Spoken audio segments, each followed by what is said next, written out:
Akkam jirtu kabajamtoota daawwattoota televezyiinii OBS kan daawwachaa jirtan kun televezyiinii OBS televezyiinii keessan kan ta'e har'a gullallee waajjira adda bilisummaa Oromootti argameetiin jira. Sababni ani sitti argameef immoo hayyuu duree adda bilisummaa Oromoo obbo Daawud Ibsaa waliin turtii taasisuufidha.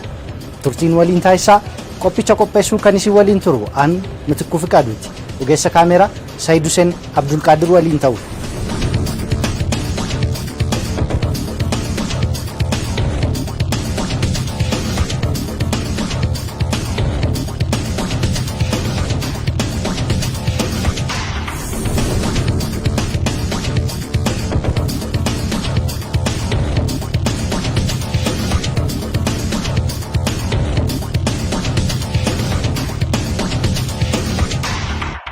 Hayyuu obbo Daawud affeerraa keenya kabajanii gaaffiif deebii akkasii waliin taasisnuuf waan eeyyamamoo taataniif maqaa daawwattoota televezyiinii OBS'tiin atiin guddaa galatoomaa isinii jedha. Galati keessan hin badin.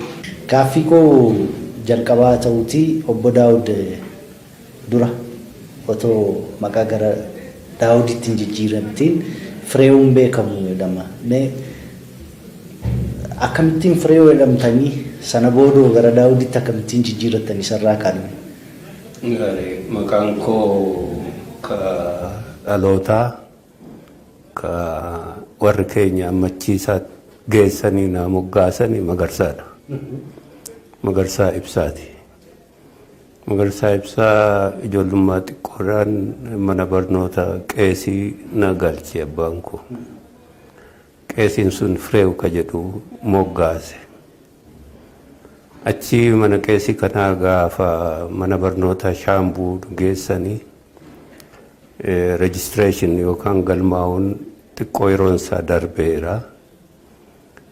Abbaan koo nama mana barnoota Ammaalaajii fudhatee deeme.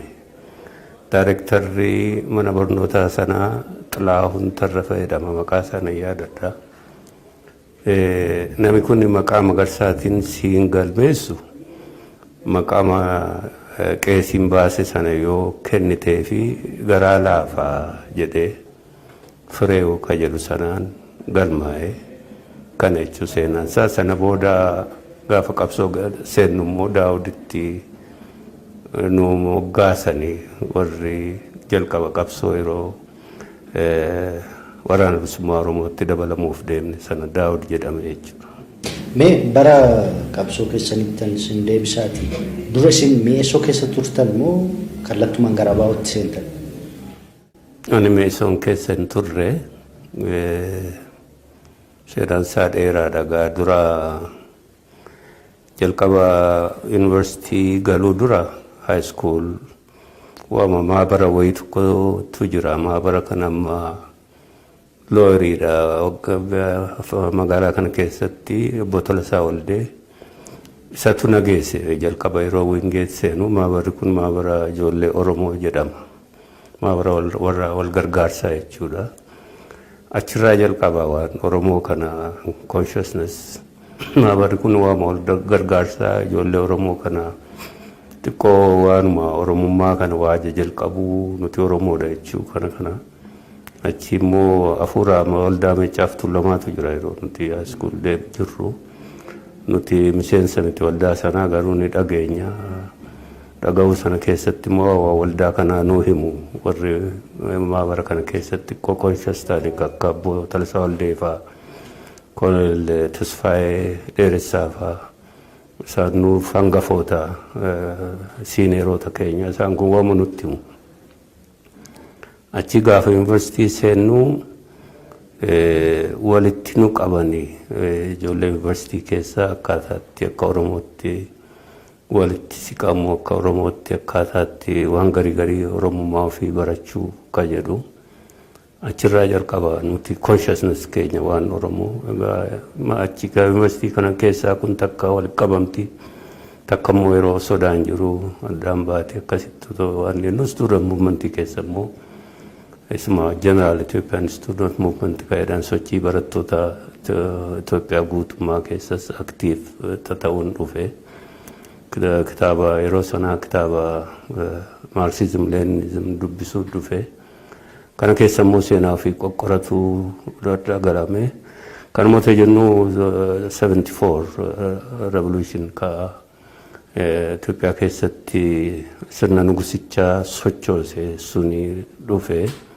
Yeroo sana keessatti irra deebi'amee maaddeelee sana dura sinuma jira maaddeelee akka Oromootti wal barbaadu kana keessa ijoollee yuunivarsiitii yeroo jalqabaatii fi walitti qabamnee ijoolleen Oromoo resolutionii tokko dabarsine waan Oromoo ilaalu yeroo jalqabaatii fi gaafa sana keessatti aktiif warri yaadannu Obbo Maamatukkuu fa'ii Ayyala Zoogaa fa'ii baay'eedha isaan warra kana waan ni taane.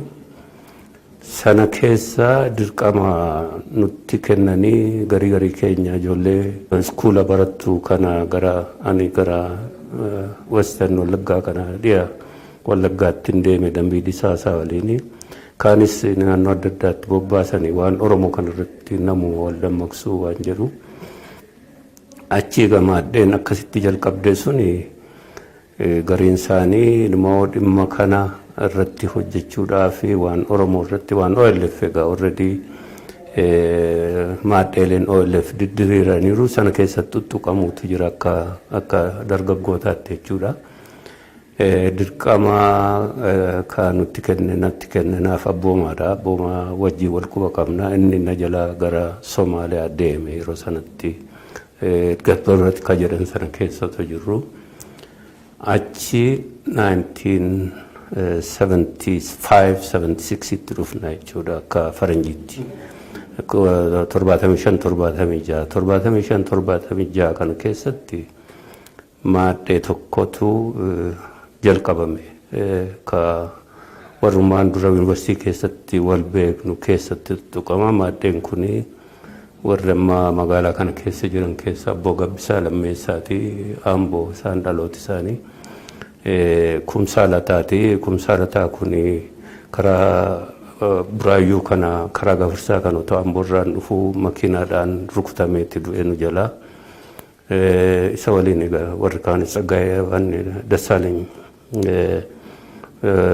Dalasaafaa warra kana fakkaatantu jiranii warri yaadaddu jechuu kooti. Maaddee kana ka gadi dhufee nu dhaabe dheeressaa quxxee kunis keessa jira. Isatu nu geesse jaalbaaroo tumsaate jechuudha. Yeroo jalqabaatiif akka maaddee keessatti isa argachi jechuudha. Maaddee gama kana otoo gangalchinuuti gartuu tokko ka youth wing yookaan goflaa ka dargaggootaa ka adda bilisummaa Oromoo jedhamee akka ijaaramu wal ijaaramu dirqamni kennamee dirqama kanatti seennee dirqama kana keessatti Mitikuu Tarfaasaati Dambii Disaasaati ana dheeressaa qixxee kunillee akka leezoonitti keessa jira.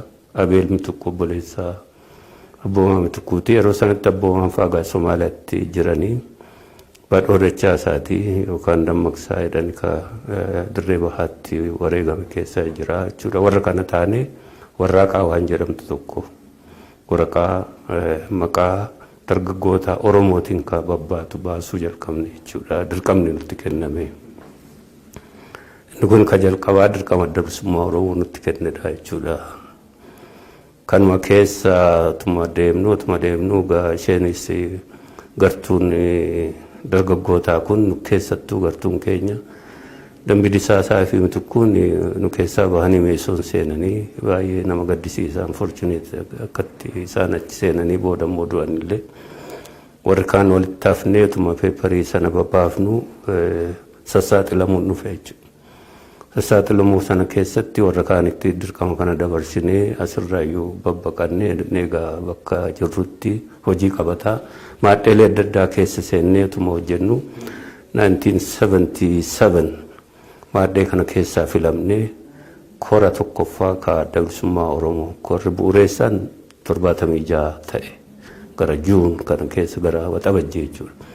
77 immoo kora tokkoffaa ammas barbaachisaa waan ta'eef caasicha deebisanii haaromsuuf korri kun mana baaroo tumsaa keessatti ta'e magaaluma kanatti magaaluma kana keessatti inni duraas magaaluma kana keessatti ta'e achi keessatti akka filamnee seenne akka jalqaba miseensa hoogganaa jedhamne achi keessatti hammatamne maaliif jalaatii maaddee keessaa filamne kora sana keessatti waan ni taane korri kun ka Magarsaa Barii dura taa'aa godhee gadaa gammadaa yookaan Damsee Tacaanee ittaanaa godhee akkasumas immoo SPMC Supreme Political Military Council ka jedhu ijaaree ka'ee kaan immoo miseensota hoogganaa dirqama adda addaa fudhatan kun 77 Oogasti keessa yookaan hagayya keessa jechuudha. Achi kana fudhannee deemnee dirqama achuma gara Naqamteetti akkan deebi'u natti himame achi deebi'ee abboomaan faayiroo sana gad dhufaniiru isaan Somaaliyaa irraa dirqama darreeyyuu. Yeroo kana Daawud dhiifama barumsa fixxaniittu? Finfinnee barumsa saddiir Saasiksii keessa jira. Isa dhiisee nusroo godhee Naqamtee hojiirra jira. Haaluma saaxilamuu keessa asirraatii babbaqachuu keessa gara Naqamtee deemne nuti. Achi Naqamtee abboomaanis dhufee jira. Ammootuma kana jennu gara September 77 yookaan fulbaana 77 yeroo korri asitti ta'ee deemu dirqama adda addaa fudhatee deeme gara dirreetti namni bahuu kana keessa jaalbaaroon fa'aa dirreetti kabahanii murtii sanarra dhaabbateeti jechuudha. Achi haala kana keessatti naannoo Horrootti qabsoo hidhannoodhaaf lafti akka qoratamu ka jedhu dirqamni natti kenname jechuudha. Dirqamni natti kennamu sana keessatti golgaan kanaa sadad jala jira abboomaanii gaafas sadad akka golgaatti sana keessa jira. Sadad keessatti akka kaadiree fakkeeffame gara Horroo akka deemu dirqamni kenname. Dirqama kana nan dideen gaafas maaliif yuunivarsiitiitti deebi'ee fixuun barbaade. Forziiftu naaf ta'eerti forziif seeneera. Isa kana achi akkan deemu wanni dirqamni natti kenname dideennaani obbo Biyyuu Galataa fa'aa isaan kun itti dabalan dirqama akkamitti dirqama ulfaataa kana jedhame nan deemee too ka jalqabaa gara Limmuu deemnee lafa qorannee Limmuu giddaa kana achi gara Guduruu Kombolchaa kana lafa qorannee dirqama hojii fakkeessine sanatti muradhee yeroo deebi'u 1977 ammas waan keessa sadaasa keessa Nugsee Faantaa ka dargii bakka bu'ee Wallagga jiru sun Horroo dhufee walgahii waames kana keessatti nama hedduu qabame hidhaa kana keessa Imruu Ibsaa Burruu Warquu warra kana fakkaataa qabee fudhatee gara Naqamteetti kute nuun immoo Shaamuutti deega ijoollee haayiskuulii keessa. Imruu Ibsaa fa'aa warra dargiin ajjeese? Warra dargiin ajjeese Burruu Warquu fi Olqabaa Burqaa jedhatu wajjin eenyu danda'aati gurbaan tokko ka gara naangootii dhufee waan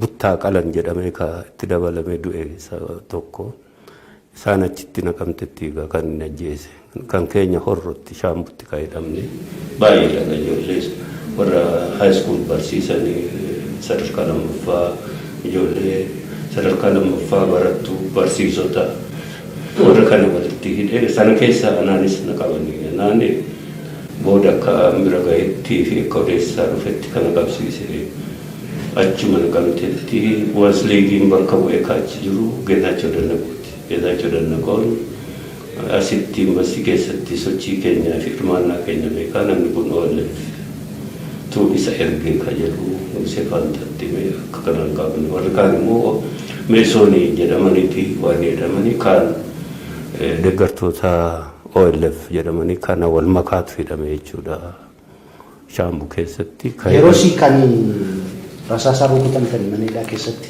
Hidhaa kana keessatti egaa waggaa tokko fa'aa booda inni kun rasaasaan rukutamuuni garuu hidhaa kana keessa otoo jirruuti rasaasaan rukutamuun sun. Mee waa'ee sanatti malee akkamitti rukutamtanii akkan odeeffadhetti haati keessan isin dubbisuu dhufanii haadha keessan fuulduratti akka rukutamtanidha. Kuni normaalii hidhamtoonni sanbata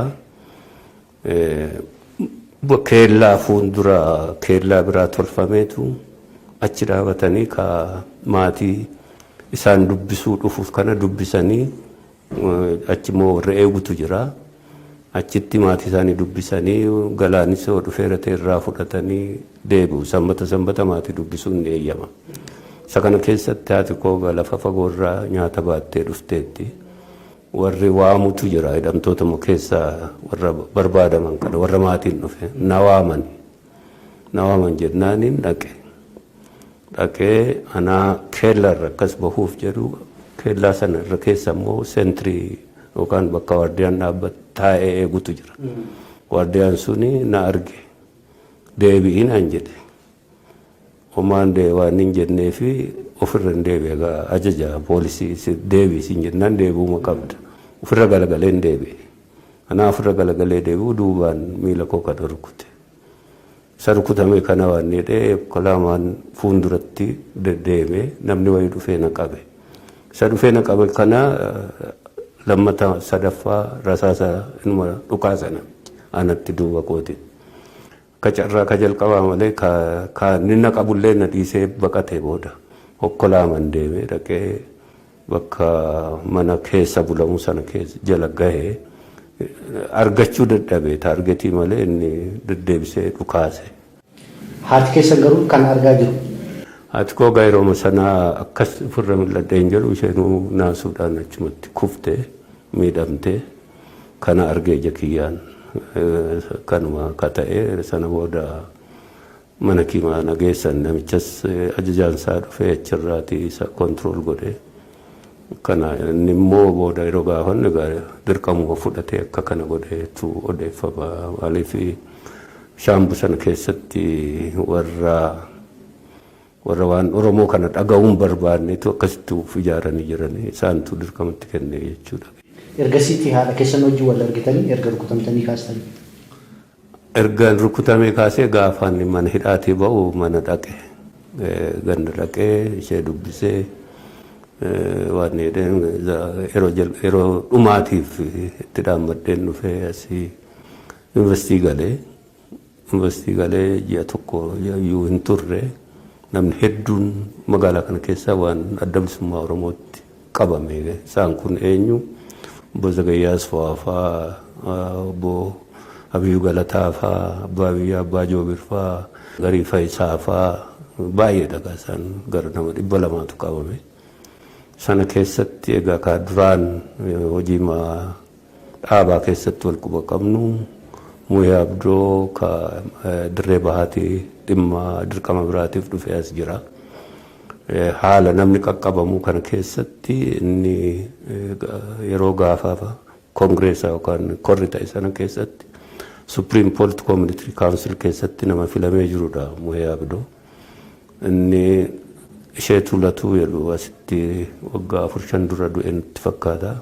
Warra oolmaa maadhee keessa waliin jirru sanatti ergee hankee dirqamni kee karaa dhihaa kana bahuudha bahi gara Sudaanitti kan jedhu dirqamna kenna. Barnoota jalqabeen jira akkam wayyannaan namni qabamee dhume as turuu hin dandeessu dafii bahi kan jedhu dirqamna kenname. Achi immoo Sudaanitti baanee jechuudha adda bilisummaa Oromoo gara waraanaatti dabalamu. San dura garuu mana hidhaa kamitti kan baddanii turtanii poolisii jala miliqxanii turtanii jedhama. Sun booda inni itti dhufnaa. San booda Sudaanitti kunne jechuudha nuti Sudaan gama achirraati Eertiraa deemuu leenjisa fudhannee ka jalqabaa dirree dhihaa saaquu ka saglii jalqabaa sana keessa osoo jirru summii nyaachuu sana dhalate.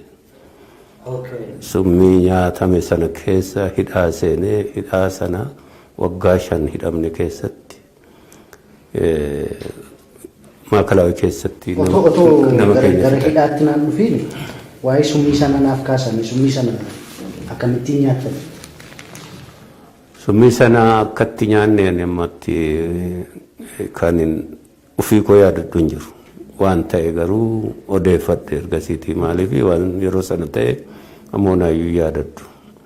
wanti ta'e maalni nuti dirqama irra jirra. Dirqama irra jiraachuu keessa namni 8 na waliin jira. Namni 7 abbaa caalaa wajjin gara beegii kanatti dirqama fudhatanii sosso'anii wal biraa. Warra achi jirru kana keessa namni tokko Taaddasa Shorroo ka jedhamu, obboleessa isaa immoo Zakkaariyaas Shorroo ka jedhamu achuma naannoo Giraayii sana jira. Taaddasa Shorroo kun miseensuma waraanaati nu waliin ka jirudha. Mana isaaniitti nyaati ajajameeti.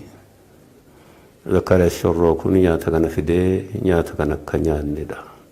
Nyaata sana nyaachuu keessatti akka naa himanitti fi akkan hubadhetti booda kan kana irraa hubadhe tokko warruma dhimma sana quba qabanii dhaabnis booda qoratee waan jedhe kalammataa immoo poolis koomishiinarii Wallaggaa ka ture ka poolisoota bobbaase dhimma kana waan jedhe booda wal argine nama Eertiraatti wal argine gaafa chaartaraa baane inni diteelii sanaa hime kan inni naa himetti egaa summii sana fidanii ati xiqqoo nyaatteeti waardiyaa jijjiiruu deemte warri kaan dhufanii nyaatanii achuma dhumanii ati gangalattee biyyoo nyaattee bishaan fa'aa dhugdee akkasitti si wixxifatu poolisoonni dhufanii si dhuunfatanii ka jedhunni footograafiilee naa kenneera namni kuni fotograafii allaattiin foon ijoollee nyaatte allaattiin sunillee achitti duute allaattii sana kaase sanillee naa kenne. Ijoolleen nama meeqa turtan yeroo sana? Nama 8 nama 8 keessaa namni 7 numa dhumanii ana qofaatu hafe jechuudha. Sana booda qabamtanii gara Finfinneetti dhuftan? Kan booda ni bakkattiin uf bare poolisii hospitaala Damdooloo keessatti yeroon ka'ee jedhu miila koo feerroodhaan walitti dhabeera mammadaa'eera jallisaas hojjaansaa kunis. Poolisii wayii fuuldura koo ta'a. Poolisa kana dur ijoollummaatti nan beeka. Maqaan isaas naa dhufuu dideeroo sanatti. Inni na fuuldura taa'adha. Waan isaas naa galuu hin dandeenye maali waan akkasii jedhee. Achi kan bayyaannadhee guyya 2-3 bulee booda achi fuudhanii gimbii nageessanii. Gimbii yeroo nageessanii konferensiidhaan na dura jiru Nugusee Faantaafaa. Warra kaanis dabballoota isa waliin jiranii poolis koomaandareechi jiru gaafatamaatika. Isaan kana keessaa ta'e egaa Nugusee Naqamtetti hin beekaa naa dhufe waan isaa xiqqoo maal akka ta'es naan galle garuu maaliif akka isaan na gaafatan. Achi fuudhanii Naqamtee maakalaawii torbee tokko akkas natti fakkaata. Achi fuudhanii maakalaawii kana na fidanii achitti guddoo torchar nu godhan. Achi torcharii sana fixadhee Karchalleetti nu ergani. Karchallee waggaa 5 achi waggaa 5 hidhamne. Waggaa 5 hidhamuu keessatti maakalaa itti nama keenya fixani. Warra dhuman keessaa tokko Muhee Abdoo Silasiin jedhe kana. Nama baay'ee jaalladhu nama baay'ee immoo ka fakkii keenyatti jala deemnudha. Student momentii keessattis yeroo dheeraa wal beekna. Kalammataa Gazaayin Kaasaawun Leebar Yuuniyen keessatti warra hoogganoota turanidha. Ka sadaffaa Matolaqaa Iggazuu Waaqee jedhani. Baharraa Amboo keessatti qabsoo hidhannoo jalqabuuf gara sanaa dhaqee qabamee ka maakalaawii jiru kaan ka Badadamsee ka jedhani. Warri kun hundi warra dhaabi qabu keessaa waggaa 5 waggaa 6 ka hidhamanii jiran jechuudha. Isaan kana ajjeesan fuudhanii maakalaawidha. Inni kun hedduu nu aarse. Haga moomitti kana eegganne teenye eegganna ka jedhu namni 3 mari'anne tokko ana tokko Nagaasaa Kumsaa ennaa Nagaash Kumsaa obboleessa Kuwee Kumsaati. Ka sadaffaa Amaan Nuuraa. Kuwee Kumsaa jechuun haadha warraa obboleessa. Leencoo Lataa'e. Sadaffaan Amaan Nuuraa jedha. Amaan Nuuraas karaa bahaa kana utuma dirqamarra jiru ka qabamedha. Warra kana taane sada murteeffanne jechuudha. Bahuu qabna mala dhaanne. Mala dhaannee bahuu kana keessatti achuma mana hidhaati akkaataatti baanu hedduu fallee yaadi kaardiis tolfatu maali suni inni milkoofne kanaaf hakiima deemame achirraa poolisa kana jalaa poolisa gowwoomsanii milkuu ka jedhu kana lafa kaawwanne sun nu milkaa'e jechuudha. Mana kiimaa kam deemtan? Hakiima Minilik Hospital nu geessanii. Magaaluma Finfinnee kanatti. Magaaluma Finfinnee egaa yeroo qabnu sana keessatti obboleessi eegumsa kaala jirutu jira jechuudha. Inni nu aanjessee asii shaffisaan baane holotarraa immoo makiina guddaan hanga gimbiirraa makiina biraatiin damdoollo achi miilaan yeroo eeggannee gara dirreetti deemu jechuudha. Sana milkoofte. Waraana lixaa yeroo sanatti kan ABO isintu hoogganaa ture?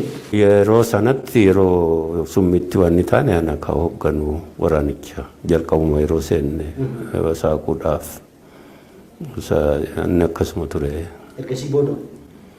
Ergasii booda egaa nuti kun 87 jalqaba irratti dirreetti deebine 88 koratu walgahii jila qabsaa'aa taatu ta'e kamiseessota hundaa hoggana haaraa filachuu kana maalii kana keessatti eessatti kan gammoojjii beegii keessatti gammoojjii beegii keessattidha kan inni ta'e 88 jalqabaa irratti jechuudha. Sana keessatti miseensa executive committee wallaf ta'e filame jechuudha.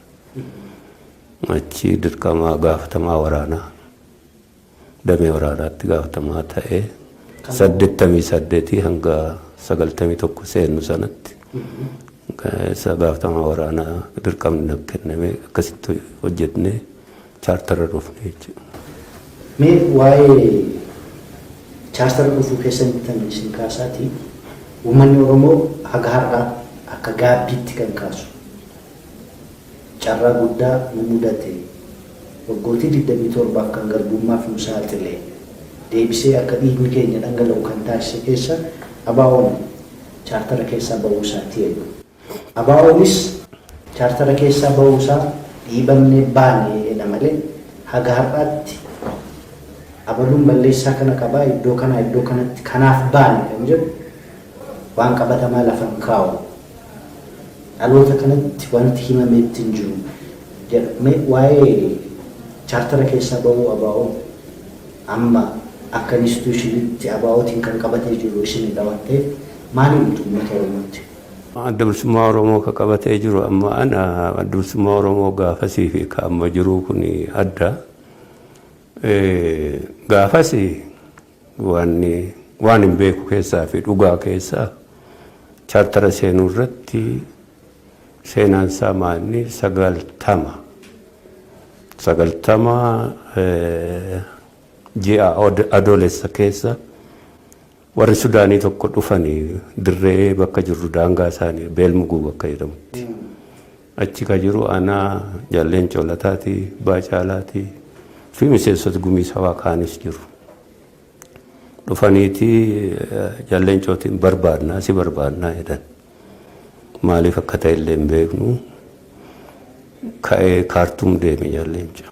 Yeroo san hooggansa maalirra turanii? Jaalleen Coo ittaanaa hayyuu duree adda bilisummaa Oromoo ta'ee karaa dhiyaa kanatti immoo firoontii sana akka dhaabaatti ka hoogganu isaa darbe immoo ajajaa waraanaa naannoo ajajaa ol aanaa waraanaa isaa jechuudha. Commander in chief karaa dhiyaa nuti isa jalatti.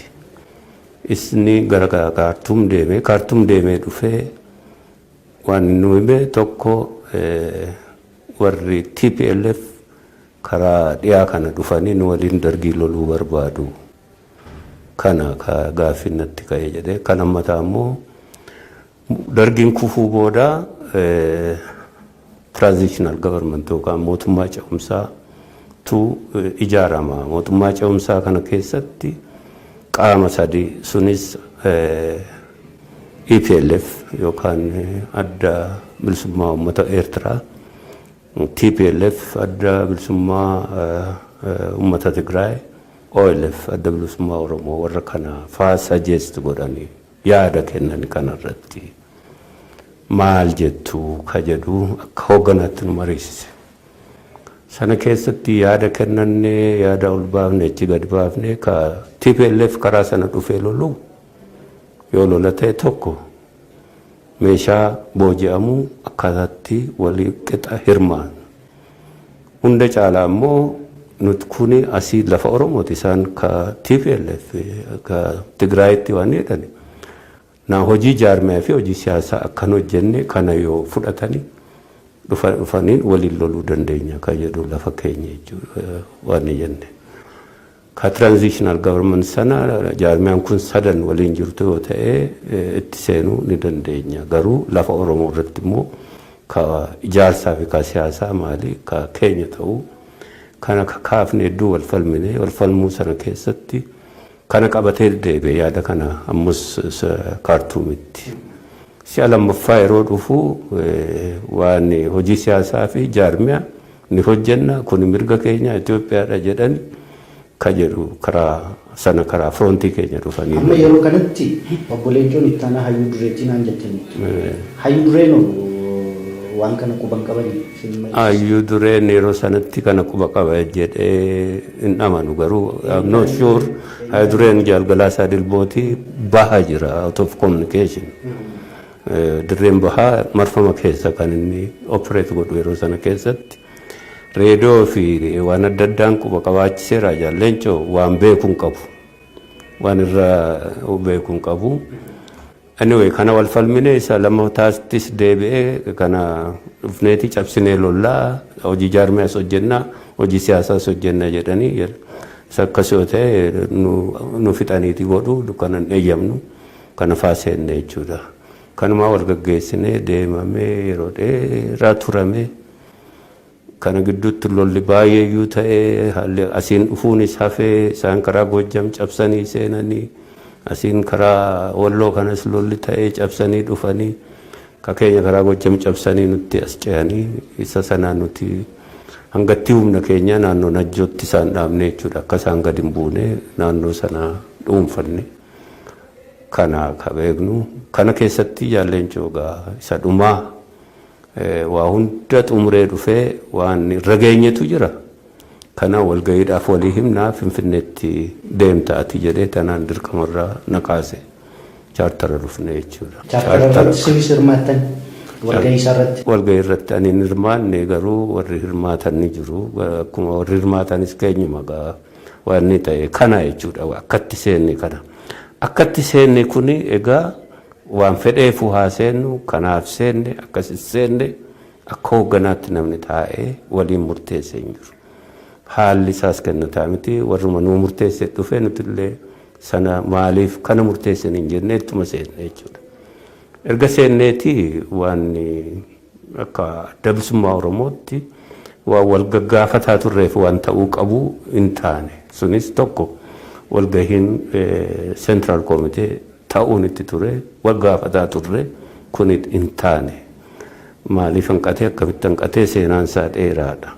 Kalammataa akka chaartara keessaa yeroo bahamus kunis sana dura waan yaadadhoo jiraatte marii xiqqaan tokko asuma fuuldura keenya mana kana keessatti taateetti marii taate sana keessatti haalli itti deemaa jirru gaarii miti. Isa kana jalgalaasaan ala US jira. Jalgalaasaa nu waama walgahii nu godhadha walgahii godhannee haala kana gamaggamannee haa murteeffannu. Ammoo akka mul'ataa jiru kanatti garritti deemnu gara lolaati. Loloo seenne gaarii hin ta'u haala gaarii keessa hin jirru.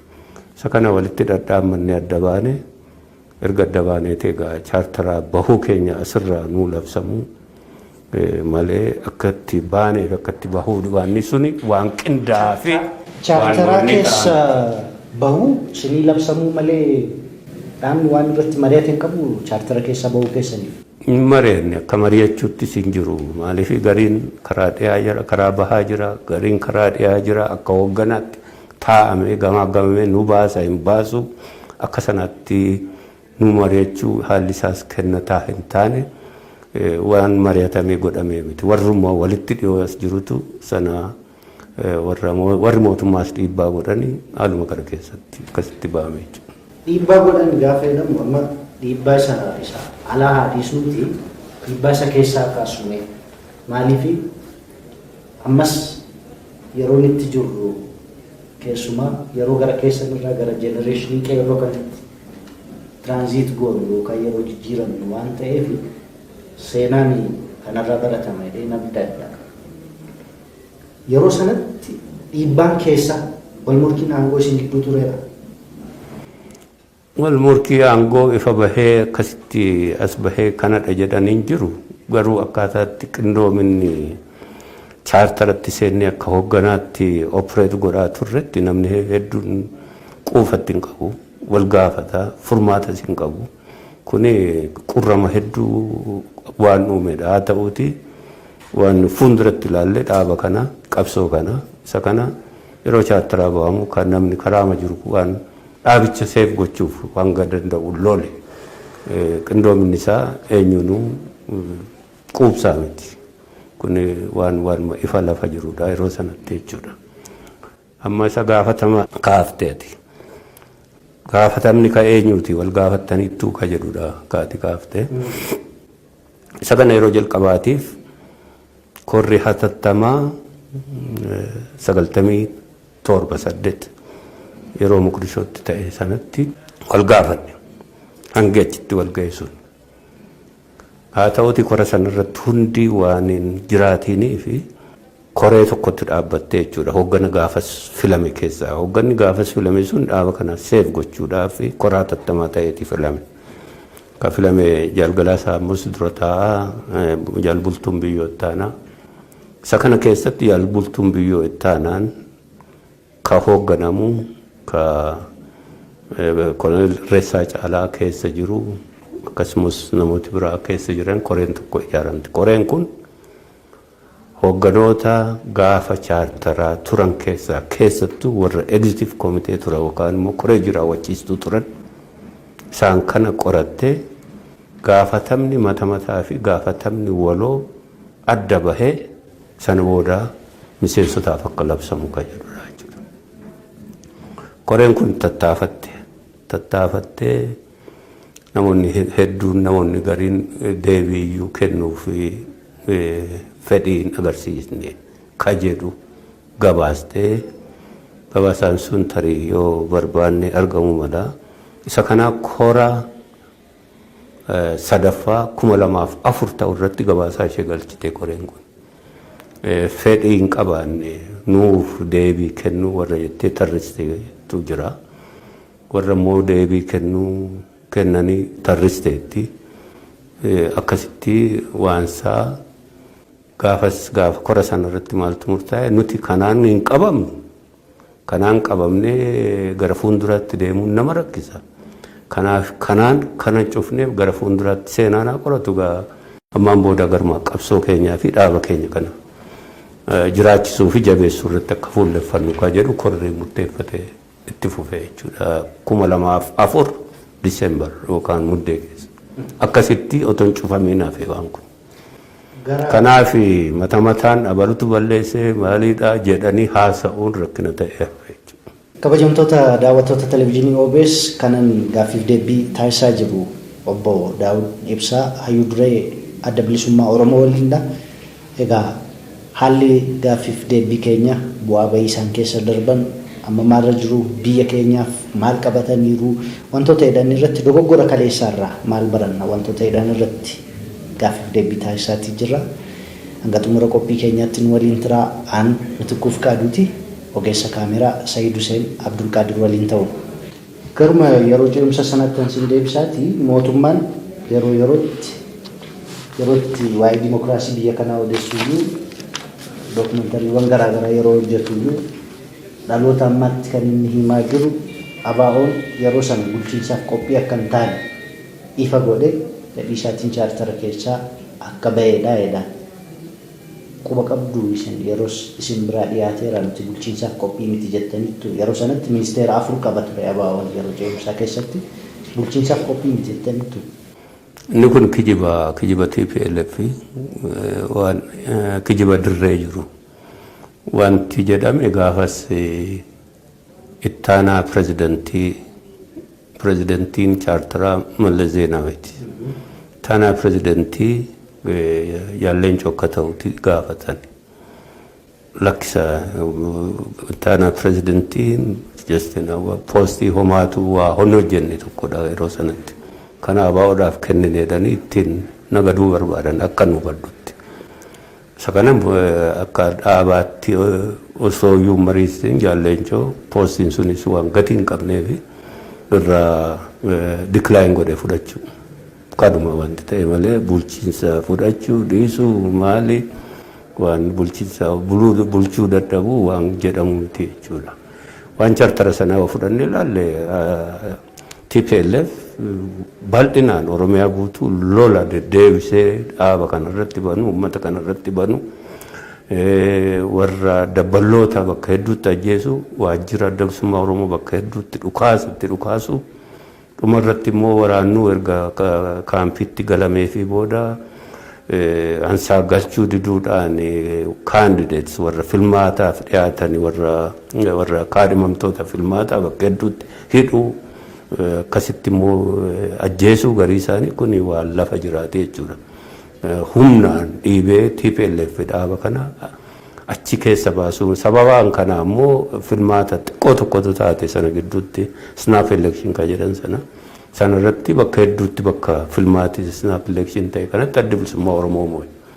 Isa kana rifatanii adda bilisummaa Oromoo dhiibanii baasuu murteeffataniiru. Sudii waan nama falamsiisaa miti.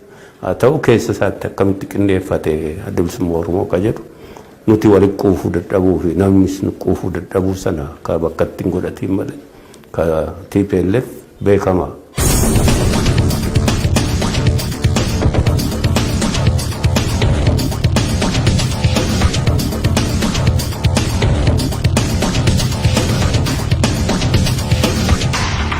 Garraamummaan ABO yeroo sana daangaa darbaadha. Garraamummaa hattummaa siyaasa keessatti taphachuu hin dandeenye. Fakkeenyaaf waajjira gullallee kanatti yeroo mara istiraateejii hojjechuurra sirbuu filatu. Bakkeewwan garaa garaatti nama walitti qabanii dhaadannoo dhageessuu filatu. Irra caalaa yeroo isaanii sirba irratti balleessanii warra jedhan jiru. Akkas ture yeroo sana keessoon ABO maal fakkaata ture? Waan ifaa fi waan adda bilisummaa Oromoo akka jaarmiyaatti isa kanaafitti qophaa'ee dhufuu dadhabuudha. Maal goona akkam goona maaliifuu galle ka jedhamu miseensaa fi uummata isaafuu ibsuu dadhabu. Ufumaa fiiguu waan qindoomina hin qabne tokko sanuma keessa waan hojjetame waan gaarii waan uummata kanaaf tolu lafa kaa'ee deebiira. Haa ta'uuti akka jaarmiyaatti uf ijaaree akka jaarmiyaatti immoo haala sanaaf uf qopheesse akka hoogganaatti collectively yookaan gamtaan hojjete gamtaadhaan immoo murteeffate waan jiru kana isa kana keessaa bahuu dadhabuudha malee garraamummaa fi waan sana miti. Sana rakkinni humna amma qabu sanaa fi hoogganni akka jiru sana caasaa jiru sana isa kana qindeeffatuu dadhabuun waanuma ibidda dhaamsuu fakkaatu hojjetee akka kanaatti haala sanatti gufatuudha waan guddaan. Kanuma keessa waan hojjetame guddaadha waan immoo dhabamee fi wareegamni baafame guddaa ulfaataa tokko. Loltuu hagam qaba ture yeroo sana ABO'n keessumaa yeroo chaartara dhiisamee bahutti waliigalli loltuu ABO meeqa ture beektu fi gariisaatiin. Yeroo sanatti dirqama jedhee achirra na fide jalleechoo waraana sanatti ka yeroodhaaf jedhamee hafe abbaa jaalaati. Lakkoofsa exact hin beeku haa ta'uuti karaa hanga ijaaramne yeroo dhufnu hanga ta'e nan beeka gara birgeedii 2 fi bataaliyoonii 2 jechuu hin danda'ama.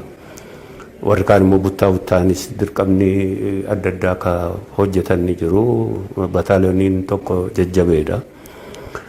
Meeshaa guddaas horachuu jalqabne irraa hanga taankiittu walumaa gala ka haaraa kaadhimamee fi ka durii suni hanga 20 akkas ni ta'a. Inni karaa dhiyaa inni karaa bahaa akkuma kanaatti tilmaamama jechuudha. Gara 40 haa ta'uti hidhannoonsaa guutuu ta'ee otoo hin taane akka waraanaatti ijaarame sadarkaa sanatti hidhannoo guuttate dhiyeessii guuttatee rasaasa guuttatee ka jiru miti. Gorillaa yookaan riphee lolaa ture reefu guddatee ijaarmaa isaa gara sanaatti ceesisuudhaaf transfer gochuudhaaf kajeelaa turedha jechuu danda'ama. Inni ijaaramne guutummaatti dhiyeessii gahaanis hin jiru waan asii coccoramuun ka hidhatedha. namni hidhannoon qabnes keessa haaraan kakaadhimamee jira. Kana piikchariinsaa waraanni sun gaafasitti karaa dhiyaas karaa bahaas ka muuxannoo ka qabani ajajoota hedduu qaba, leenjistoota hedduu qaba, dabbaloota hedduu qaba. Akkasitti waan ta'e jechuu danda'a. Waraanni sun sana booda hin diigame akkam ta'e inni isa chaartaraa asii baataniitu biiroowwan garaagaraatti baataniitu kallattiitiin gara waraanaatti galameera. Dhumni waraana sana maal ta'e eessa gahanii uummanni sana barbaada? Waraana sana qofaa otoo hin taane akkuma jaarmiyaattu karaa dhiyaa kan akkatti ijaaramnee lolaa turretu jira. Executive Committee yookaan koreejii raawwachiistuu ka dirqama kaawunsilii waraanaa qabu. Waraana bobbaasuu, hidhachiisuu, naannoo bobbaa waraanaa murteessuu, lola akkaataatti lolu kan murteessuu Executive Committee kana jechuudha. Ka hidhachiisu. Komaandeessaa kana keessatti Commander-in Chiefiin Jaallechoo Lataati. Gaafatamaa waraanaa ana. Na jalamooyyuu warra gaafatamtooti adda addaa fi ajajoota birgeedaatu jiru. Inni kun gaafa seennu hoogganni kun dhufee as Finfinnee taa'ee waraanni sanirraati ka dirqama qabu sun akkas irraa taa'ee nama tokko abbaa caalaa qofaatti kenname fi jasa jalammoo komaandaroota jiran jechuudha. Irra geessaa murtee ka fudhatuu fi ka waan jedhu suni irraati displays ta'eera jechuudha. Tokko kana rakkinni ittiin deebine gaafa lolli sun ta'utti akkaataatti bahame sanarraati. Kalammataa akkuma jirtu gadi ka jiru suni akkaataatti ijaarsa itti fufu sanatti qofaa miti yeroo chaartaraa sana keessattu akkaataatti waraana kana bulchuu fi dhiyeessi kennu kun hunduu wal diddiigee haala gaarii keessan turre. Kanarratti immoo dabalamee kaampiitti galama jedhameeti waraanni kun bakka lafa beekuu fi bakka dhiyeessiinsaa jiruu fi bakka rasaasisaa jirurraa fuudhamee gara Jimmaatti dabarfame, gara Horrootti dabarfame, hidhannoonsaa fi rasaasisaa achi dhiyaatti hafe yeroo kaan immoo kaampii Dambidolloo fi Beegiitti galee dhiyeessiinsaa fi waraanni adda bahee waanuma mudhii isaarra jirurraa kaafee rasaasa iyyuu hin qabu jechuudha. Yeroo itti lolatti seenamee ijaarsi isaas guutuu miti. Qajeelfama gahaas hin qabu. Ani fakkeenyaaf achirraati as dhufe asiitiin dirqama adda addaa fudhataa ture. Yeroon deebi'utti bakka kootti deebi'u warra na jala jiranitti hin himamne, anaafis illee hin himamne, akkasumas chaartara seenne mata mataan lolle jechuu danda'a malee jaarmiyaan keenya gaafa duraati bakka irraa ka'e. Osoo hin beekin uf diigeera duraan sun. Waraanni sun diigameera jechuudha. Practically caasaan isaan jiru akkaataa command laayiniinsaa diddiigameera duraanu. Namni Jimma jiru ufuma akka jirutti lolee malee commandii isaa wajjin akkaataatti waan ni godhatu ka duraan gaafa duraa anatu jira. Ana jirammoo jalammoo warra zoonii ajajantu jiran miseensota gumii sabaa achirraa isa jalammoo ajajoota birgeedaa fi ajajoota cibraatu jiran inni kun beekama jechuudha. Dhaqee centrally akkaataatti command ta'u qaba. Dhiyeessiinsa akkatti dhaqu qaba. Communication laayiniitu jira kun hin jiru bakka isaa gaafa chaartara seennu mata mataanii fi gartuu gartuun akka walitti amanuuf deegame malee command laayiniin kun hin jiru jechuudha. Loltuun sun yeroo sana erga diigameera ta'eeti caasaan keessanis erga akka kanatti hojiirra oolle ta'eeti ABO'n har'a ijaartan kun ABO'n har'a akka ABO'tti dhuftan kun eessaa dhufee amma loltuus qabdu eessaa fiddaniree wanta isa keessaati karaa meessa sana chaartaratti deebi'a karaa bahaa kana hoogganoonni walumaan turan haala chaartara keessa jaallu gaasaa bokkoo jaalburuusoo boruu labbaa biyyaa roobaa warri kun sustain godhanii waraana isaan jala jirullee tursanii hanga 97tti kaampii keessaa erga bahameeyyuu deebifameef ijaaramee waraanni sun ijaaramee ture deebi'ee karaa sana itti fufiinsa qabsoo kanaafuu bu'uura inni suni. Haa ta'uuti inni sunis lola keessa butuchitee dhiyeessii gahaan qabu 97 dhiibamee gara Moqdishoo bahee jechuudha. Deebisanii of ijaaruun yeroo sana keessatti yeroo chaartaraatti hoogganni warra guddeessi ni wareegame ka karaa dhiyaa keessattuu nama hedduutu karaa baas akkasuma ajajooti hedduun harka wayyaanee bu'anii yookaan ni wareegamanii gamalachuutiin ka jiraniiti. Wareegamni gahee fi miidhamni gahee bittinnaa'uun gaafasi waan ta'e dhumarratti maal ta'e waa jiraachuumaaf waan kana jiraachisuuf jalgalaa san Londonitti ba'e hayyuu duree jalatti maaliif executive committee wal ga'uu hin dandeenye inni kaan lubbuun ka jiru bahaa jira inni asii gaafuma duraayyuu asii waan jedhee gariin alas bahee inni karaa dhiyaa kun jechuudha. Executive committee akkuma jiruttu deebi'ee caasaan isaa irra keessaa kun deebi'ee waan jechuuf ka ala jiru jalgalaa isaa jalatti ka keessa jirus karaa bahaa kafe kun achuma irratti akka jaarmeetti waajjira duree ka jedhu sana. Jejaa keessatti immoo dafee wal gahee akka deebi'ee of ijaaru.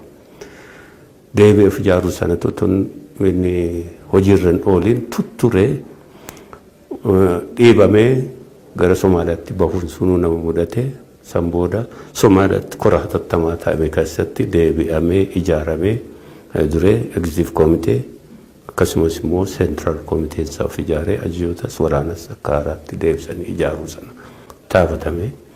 Haa ta'uuti ammas deebi'amee karaa Somaaliyaa miidhamni nurra gahee jechuudha. Waraanni ol waan ta'us achirraa buqqa'uun kun nu mudate.